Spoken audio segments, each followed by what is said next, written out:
नमस्कार, बहुत स्वागत है आपका इंडिया वॉइस पर। मैं हूं आपके साथ दिनकर आनंद। सपा महासचिव स्वामी प्रसाद मौर्य इन दिनों धार्मिक मुद्दों पर काफी चर्चा में बने हुए हैं। एक बार फिर उनके एक ट्वीट ने बवाल मचा दिया। स्वामी प्रसाद मौर्य ने ट्वीट करते हुए लिखा है कि धर्मांतरण के पीछे अंतरराष्ट्रीय सिंडिकेट नहीं, बल्कि मंदिरों में बैठे हुए पंडित, पुजारियों, धर्मचारियों का गठजोड़ और सिंडिकेट है।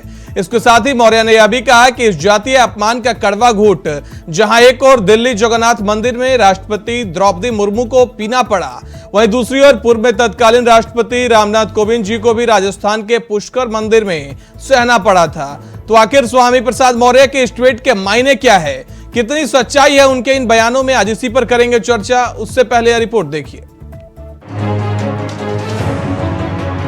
अक्सर अपने बयानों को लेकर सियासी तूफान खड़ा करने वाले समाजवादी पार्टी के नेता स्वामी प्रसाद मौर्य लगता है कि हिंदू धर्म के खिलाफ मुहिम छेड़ चुके हैं। तभी तो आए दिन कोई ना कोई बयान की वजह से वो अक्सर सुर्खियों में रहते हैं। कभी रामचरितमानस में दलितों और महिलाओं का अपमान का जिक्र करते हुए, तो कभी मंच से ही पंडित, पुजारी और धर्माचार्यों को कोसते कोसते ये तक कह देते हैं कि साधुओं के भेष में ये आतंकवादी हैं। ये सारे के सारे जो आतंकवादी चेहरे थे, एक एक करके उनकी जुबान खुलने लगी। हमारा क्या गिरा, लेकिन तुम्हारी असलियत आगे आ गई। तुम साधु वेश में आतंकवादी हो, ये चेहरा पूरी दुनिया ने देखा कि किस प्रकार से घिनौनी हरकत तुमने किया। मगर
समाज को अपमानित कर रहे, संविधान की धज्जियां उड़ा रहे, इसलिए इनके पाप के घड़े को, स्वामी प्रसाद मौर्य जी के पाप के घड़े को हमारे उत्तर प्रदेश के मुख्यमंत्री योगी आदित्यनाथ जी अपने जो है इनके ऊपर बुलडोजर चलाए।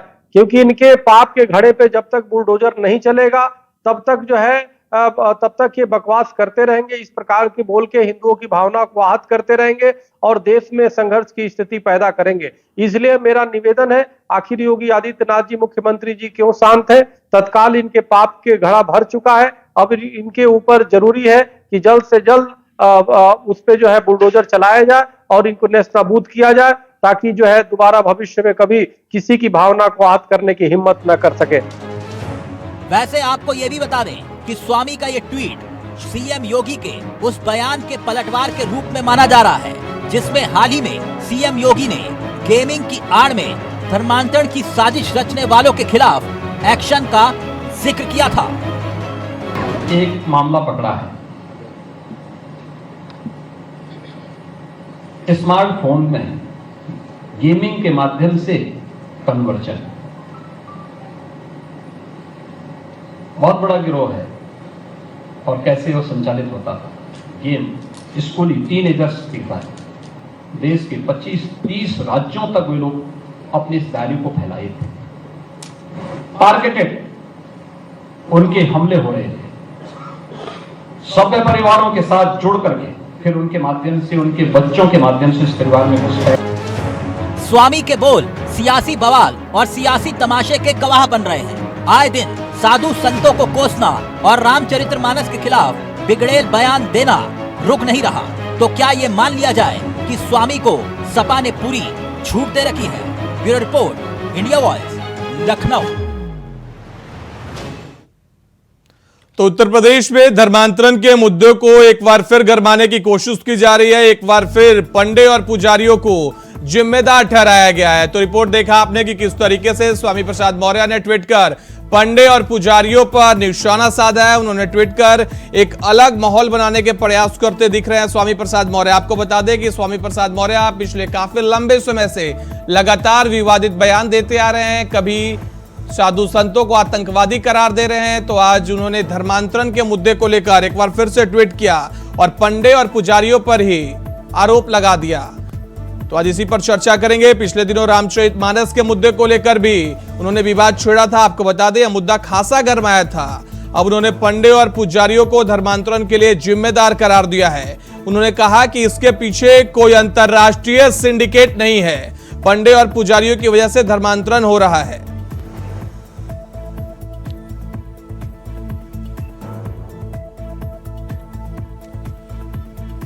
तो हमारे साथ आज इसी मुद्दे पर चर्चा करने के लिए बीजेपी से केसी जैन, समाजवादी पार्टी से योगेश मिश्रा और हिंदू धर्मगुरु एचएस रावत जुड़ गए हैं। सर, आप तीनों का बहुत बहुत स्वागत है इंडिया वॉइस पर।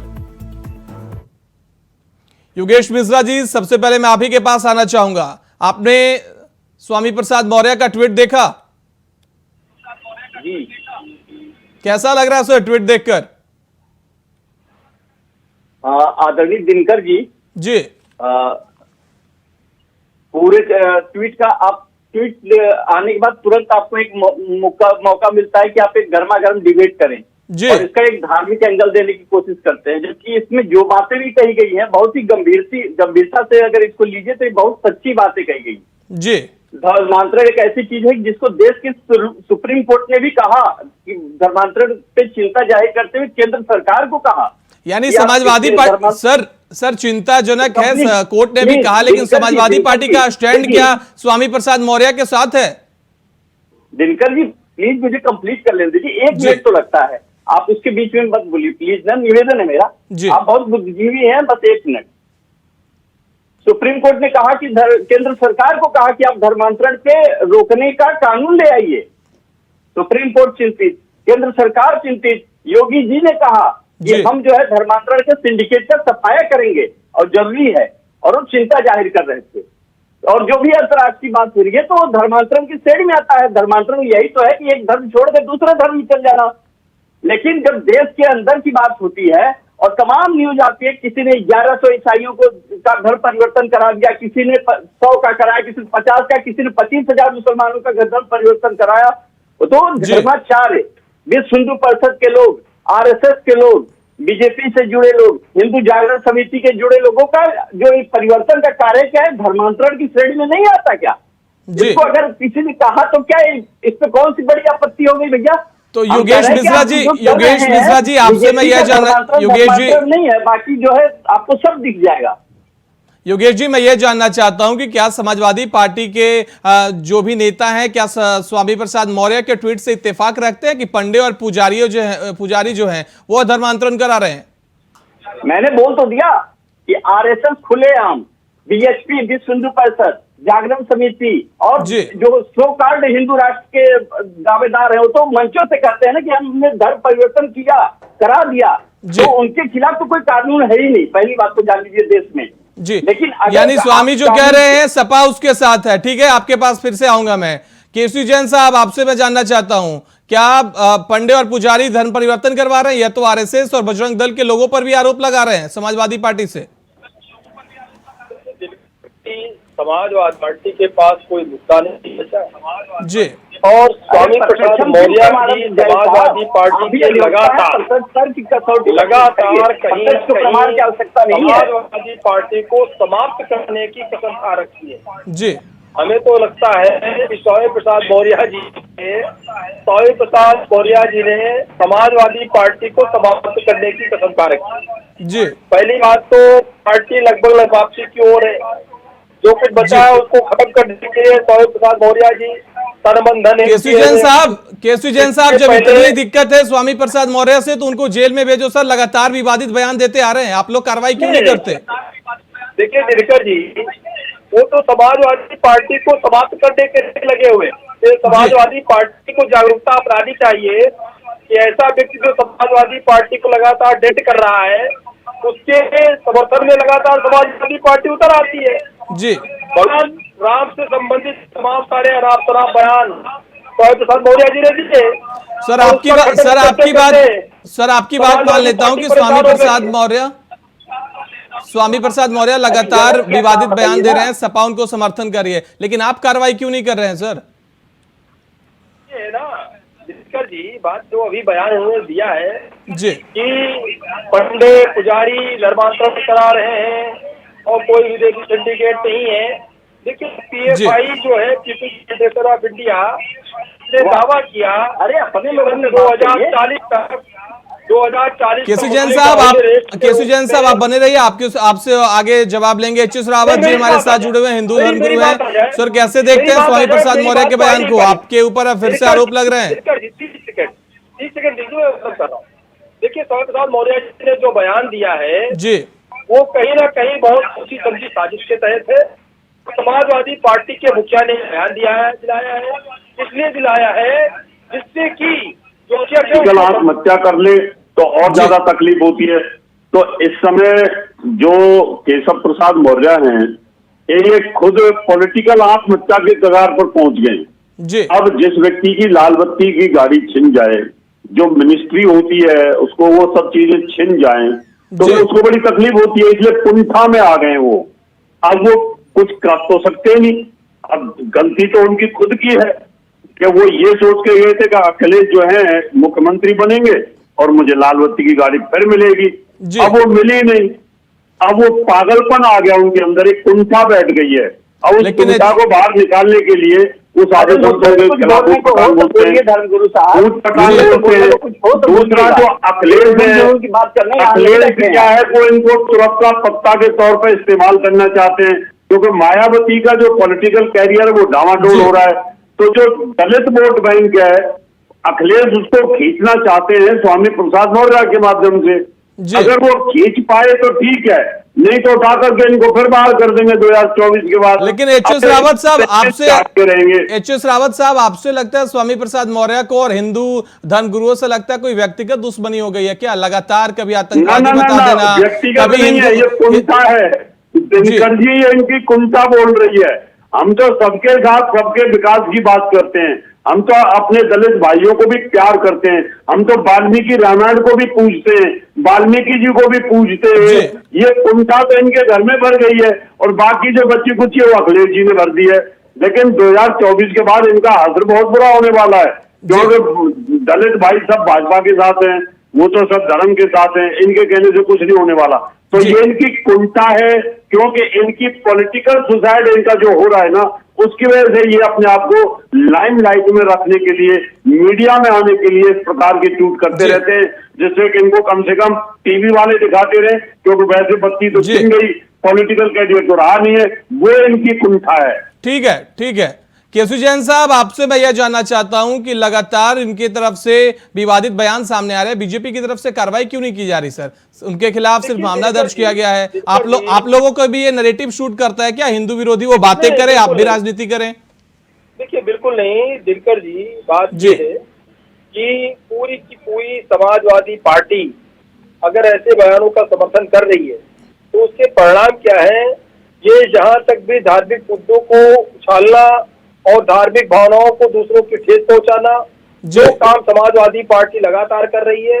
उनको केवल काम है मुसलमानों की तुष्टीकरण का काम करना, और इनको सिर्फ वोट दिखाई देता है मुस्लिम समाज का वोट।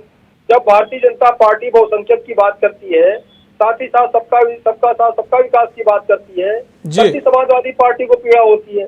और एक पीएफआई कैसा संगठन है, पीपल फेडरेशन ऑफ इंडिया, इसने तो दावा किया कि सन 2040 तक हम मुस्लिम बाहुल्य राष्ट्र बन जाएंगे भारत देश में, और सिर्फ हमारा शासन होगा।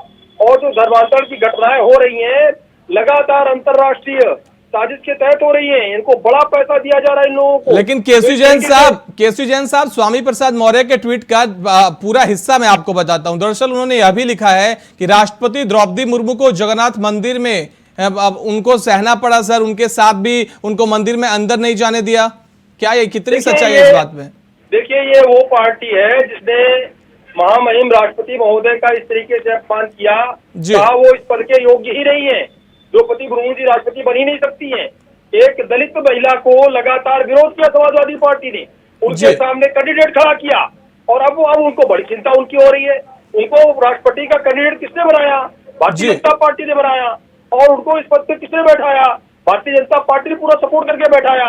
और आज वो बात कर रहे हैं द्रौपदी मुर्मू जी के सम्मान और गैर सम्मान की। अरे, जिसे एक दलित महिला का इस तरीके से अपमान किया, वो सम्मान गैर सम्मान की बात करें। दूसरी बात, अभी जो चीज प्रिय योगेश जी ने जो बात कही कि जो है लगातार हिंदू लोग मुस्लिमों का धर्म परिवर्तन कर रहे हैं, वो धर्म परिवर्तन नहीं है, वो तो घर वापसी है भाई।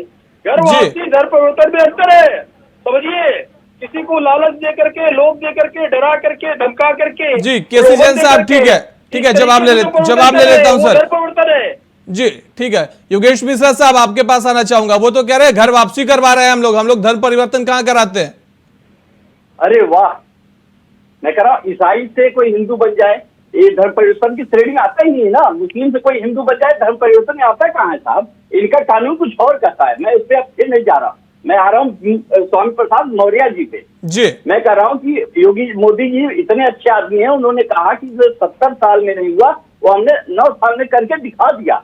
मतलब जो अधिकार छीने थे वो सब हमने कर दिए, दे दिए। और ये भी बता दिया कि दलित का बच्चा कितना भी पढ़ ले, कितने भी प्रथम नागरिक की पोस्ट पे चला जाए, लेकिन मंदिर के अंदर प्रवेश का अधिकार उसको आज भी नहीं मिलेगा। यही एक कहने का तात्पर्य था स्वामी प्रसाद मौर्य जी का। और उन्होंने कहा कि आप देखिए ना, पिछड़े दलित और आदिवासी जो सुदूर आदिवासी क्षेत्रों में। लेकिन योगेश साहब मैं आपको बता दूं, योगेश साहब जो कि आप बता रहे हैं स्वामी प्रसाद अखिलेश यादव जी अपने आप को कहते हैं मैं दलित हूँ, मैं शोषित हूँ, और उनको किस मंदिर के प्रवेश में रोका गया? हर जगह पे उनकी तस्वीरें आ रही है।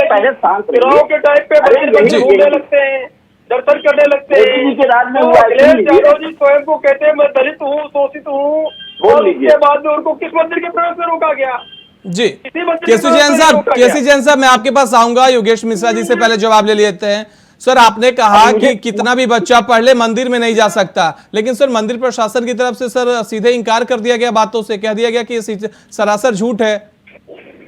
अरे कहाँ झूठ है साहब? सर मीडिया रिपोर्ट देख लीजिए सर, महज 2 घंटे पहले की बात बता रहा हूँ। अरे सुन लीजिए, आप डैमेज कंट्रोल करने के लिए जो भी ये कर देंगे वास्तविकता छिप नहीं सकती। जी मैं आज भी कह रहा हूँ कि ये धर्मांतरण की स्थिति आती क्यों? अभाव ये है कि दूर सुदूर आदिवासी क्षेत्र के लोगों के पास योजना कुछ नहीं जा रही है, उनके बच्चे पढ़ नहीं पा रहे हैं, उनके बच्चे के पास नौकरी नहीं है, तो उनको थोड़ा सा लालच मिलता है तो ईसाई धर्म अपना लेते हैं, और उनको थोड़ा सा कोई लालच देगा तो कोई और धर्म, उनको धर्मांतरण से मतलब नहीं, उनको जो खाने को देगा वो धर्म नहीं देखते हो, क्योंकि मोदी जी फेल है। मोदी जी एक तरफ तो पैर धुलेंगे दलित लोगों का, लेकिन दलितों का उद्धार बीजेपी और आरएसएस कभी चाहते ही नहीं। दलितों को बीएसपी ने ठगा, दलित के नेताओं ने ठगा, और दलितों का उद्धार कौन चाहता है आज की देश में? मोदी जी सबसे ज्वलंत उदाहरण है कि वो कभी भी मोदी जी, योगी जी दलितों का उद्धार चाहते ही नहीं, और जो कहा है वो एकदम सही कहा है। ठीक है योगेश साहब मैं आपके पास आऊंगा, एचएस रावत जी के पास चलते हैं। योगेश जी का आपने जवाब सुना, उन्होंने कहा कि बीजेपी और योगी जी और मोदी जी कभी नहीं चाहते कि दलितों का उद्धार हो। कितनी सच्चाई है सर बातों में? एक्चुअल में योगी जी को वो दिखाई देता है कि जब इनके मुख्यमंत्री थे अखिलेश जी तो हज हाउस बनाने पर लगे हुए थे, उस समय इनको मुसलमान दिखाई देता था।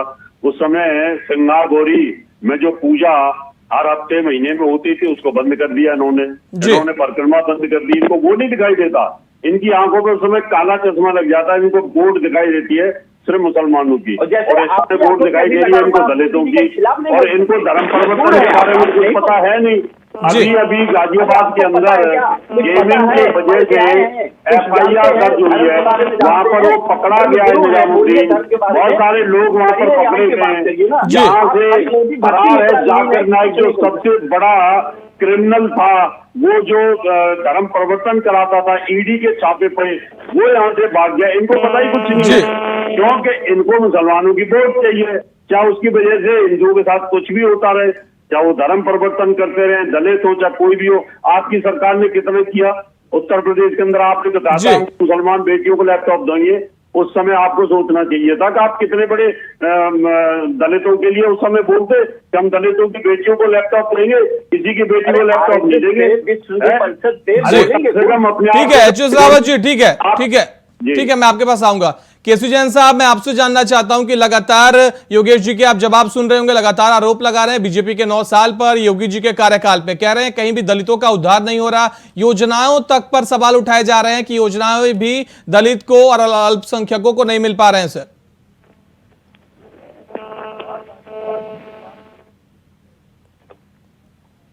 केसी जैन साहब, आवाज मिल पा रही है आपको? शायद कोई तकनीकी खामी है। योगेश जी, आपके पास मैं आना चाहूंगा, तो क्या स्वामी के सभी बयानों से समाजवादी पार्टी इत्तेफाक रखती है? सर, इससे पहले उन्होंने हिंदू समाज के लोगों को और जितने भी साधु संत हैं उनको आतंकवादी बताया था, इससे पहले रामचरितमानस पर सवाल उठाए, आज पंडे और पुजारियों को धर्मांतरण से जोड़ दिया। सर, अरे आज के ट्वीट में तो सीधा एक ही बात है ना, समाजवादी पार्टी भी तो वही कहती है कि आप दलितों को पढ़ाइए, पिछड़ों को पढ़ाइए, उनका जो अधिकार संविधान में उनको दीजिए, उनको तरक्की करने का मौका दीजिए, ताकि उनको अभाव न हो किसी चीज का, वो अपनी आत्मनिर्भर होके और मायावती दलित थी ना, आप जब उनसे उनका मुलायम सिंह ने कैसे मार दिया होता गुंडों ने, सापा के गुंडों ने, याद है ना? अगर आपको इतना बड़ा दलित थी ना मायावती, क्या साउथ कांड याद है कि आदमी है? जी, एक एक करके एचएस रावत साहब आपके पास भी आऊंगा, एक एक करके। योगेश जी, लेकिन उनके पहले ही ट्वीट देखिए कि जो सिंडिकेट उन्होंने जोड़ा है वो पंडे और पुजारियों से जोड़ा है। आपके पास तथ्य क्या है सर? कितने लोगों के नाम आपके पास सामने है? तथ्य है तो उजागर करिए, सामने लाइए सर, पब्लिक डोमेन में कार्रवाई की जाएगी। मुझे 5 मिनट दीजिए, मैं अभी आप ही की टीम को पूरा फैक्ट भेजता हूँ। RSS, विश्व हिंदू परिषद, जागरण समिति, स्वयं भू जो हिंदू राष्ट्र के आजकल चल रहे मठाधीश, उनकी मैं बात करता हूँ। वो सीधा खुलेआम जो है धर्म परिवर्तन करा रहे हैं, और धर्म परिवर्तन आपको तो घर वापसी लगता है, वो धर्म परिवर्तन है ही नहीं, वो क्योंकि भाजपा के लोग समर्थित लोग कर रहे हैं, और कोई दूसरा करे तो उसको उसके लिए लेकिन योगेश जी, उस पर तर्क केसी जैन साहब का तो आपने सुना ही, उन्होंने कहा कि वो अपने मर्जी से आ रहे हैं और वो घर वापसी कर रहे हैं, ना कि जबरन धर्मांतरण करवाया जा रहा है सर, चोरी छुप के। अरे वो करे तो सब कुछ अच्छा हो, कोई मुसलमान अगर किसी का वो कर दे तो धर्म परिवर्तन कर ले, या कोई हिंदू कर ले, लब जिहाद हो जाएगा, उनके लिए कानून बन जाएगा, जेल हो जाएगी। हिम्मत है तो अपने इन लोगों पे अंकुश लगाइए, हिंदू परिषद पे अंकुश लगाइए, RSS पे लगाइए। ठीक है योगेश जी, ठीक है। केसी जैन साहब आपके पास आ रहा हूं। सर, कह रहे हैं कि आप करें तो बहुत अच्छा और दूसरे करे तो बुरा। सर, आप क्यों कार्रवाई नहीं करते? सर, आप पे भी आरोप लग रहे हैं सैकड़ों की संख्या में लगातार विश्व हिंदू परिषद धर्मांतरण करवा रहा है। सर देखिए, योगेश जी बोलने दीजिए, केसी जैन साहब को बोलने दीजिए। कहीं न कहीं डर और भय के कारण जी, तो मुगल सम्राटों ने जिस प्रकार से जो काम किया, ये औरंगजेब, बाबर, गजनवी, गौरी, इन आक्रांताओं को मानने वाली पार्टी, जी, को महान बताने वाली पार्टी, अभी आप देखिए सिलेबस में जब वो लक्ष्मीबाई जी को जोड़ा गया, अम्बेडकर जी को जोड़ा गया, राणा प्रताप को जोड़ा गया, और भगवान महावीर को जोड़ा गया, जी, खलबली मच गई। कहा कि अरे इनको क्यों पढ़ाएंगे आप स्कूलों में? आप बाबर को पढ़ाइए, गौरी को पढ़ाइए, जो है अकबर को पढ़ाइए, ये अकबर को महान बताते रहे, और इसी तरीके से जो हमारे महापुरुष थे उसका ये अपमान करते रहे। तो ये क्यों चाहेंगे कि घर वापसी हो? जो हमारे हिंदू भाई बहन किसी कारण से, डर भय के कारण से, कहीं न कहीं लालच में आकर के अगर उन्होंने धर्म परिवर्तन किया और अपनी स्वेच्छा से खुद कह रहे हैं कि भाई देखिए हम पहले हिंदू थे, आज हम फिर से अपने घर वापस आना चाहते हैं, हिंदू बनना चाहते हैं, तो उनका स्वागत है। कहीं पर किसी ने मुकदमा लिखाया, कोई गया कोर्ट में कि हमको जबरन हिंदू बनाया जा रहा है, हमारा मुंडन करके हमारी चोटी रखी जा रही है। ठीक है, जो है ठीक है केसरी जैन साहब, आपसे फिर जवाब लूंगा। एच.एस. रावत जी, आपके पास मैं आना चाहूंगा। सर, लगातार आपने सुन रहे हैं समाजवादी पार्टी के योगेश मिश्रा को, लगातार वह कह रहे हैं कि ये काम तो हिंदू संगठनों के द्वारा भी किया जा रहा है। स्वामी प्रसाद मौर्य के साथ अभी भी कहीं ना कहीं समाजवादी पार्टी खड़ी दिख रही है। ऐसे में सर ऐसा लगता है कि सर आप लोग संत समाज के लोग हैं, माफ कर दीजिए स्वामी को सर, संत समाज के लोग उदारवादी होते हैं सर। दिनकर जी, मैं आपको बता दूं, स्वामी प्रसाद मौर्य का हाल वो होगा जो हाल मायावती जी का गेस्ट हाउस कांड में सपा के कार्यकर्ताओं ने किया था। आज योगेश मिश्रा जी को बड़ा दलित प्रेम आ रहा है, बड़ी बात कह रहे हैं एच.एस. रावत सर आप इंडिया वॉइस पर इस वक्त।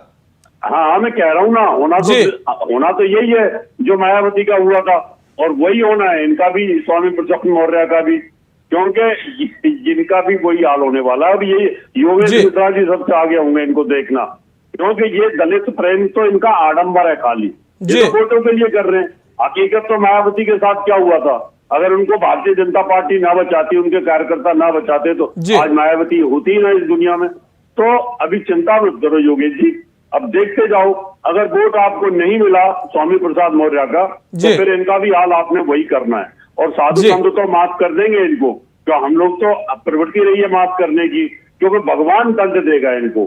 जो आदमी पाप करता है, पाप का घड़ा भरता है, उसका साथ कहीं ना कहीं ईश्वर साथ होता है, तो इनके साथ में कहीं ना कहीं ईश्वर अपने आप। ठीक है एच.एस. रावत सर, ठीक है, सुना आपने योगेश मिश्रा जी किस तरीके से कहा, गेस्ट हाउस कांड की याद दिलाई है एच.एस. रावत साहब ने, क्या कहना है आपका इस पर? अरे मैं तो आधे घंटे से सुन रहा हूँ साहब दिनकर जी, और ये दोनों प्रवक्ता बैठ के मुद्दे पे तो कुछ बोल ही नहीं पा रहे हैं। इसका मतलब जो मेरा आरोप है वो कहीं कहीं सही है। एक प्रवक्ता बैठे हैं, मैं तो इनसे उम्मीद कर रहा था कि एक संविधान पे आएंगे, कानून के विद्यार्थी हैं, लेकिन मुगल काल में चले गए। एक साहब बैठे हैं हिंदू धर्माचार्य, आप बताते हैं जब आपके हिंदू धर्माचार्य और आपके आरएसएस बीजेपी पे आरोप लगा तो आप उसको डिफेंड क्यों नहीं कर पाए? आरोप एक तरफा नहीं है, आरोप प्रत्यक्ष के प्रमाण के साथ है। और हाथ कंगन को आरती क्या, पढ़े लिखे को फारसी क्या, आपके मुंह सिल जाते हैं क्योंकि जब आपके नेताओं पे आरोप लगता है। अरे हम बात कर रहे हैं दलितों को पढ़ाइए, जिनके पांव धुलते हैं ना, उनको पढ़ा लिखा के उच्च नौकरियों पे भेजिए। योगेश जी फाइनल कमेंट आपसे चाहूंगा, यानी समाजवादी पार्टी पूरी तरीके से स्वामी प्रसाद मौर्य के बयानों को समर्थन करती है? समाजवादी पूरी तरह से दलितों का उद्धार चाहती है, पिछड़ों का उद्धार चाहती है और आदिवासियों का उद्धार चाहती है। जब वो अच्छी शिक्षा प्राप्त करेंगे। सर बातों को लटका झटका रहे हैं सर, स्वामी के बयानों को समर्थन करते हैं या नहीं?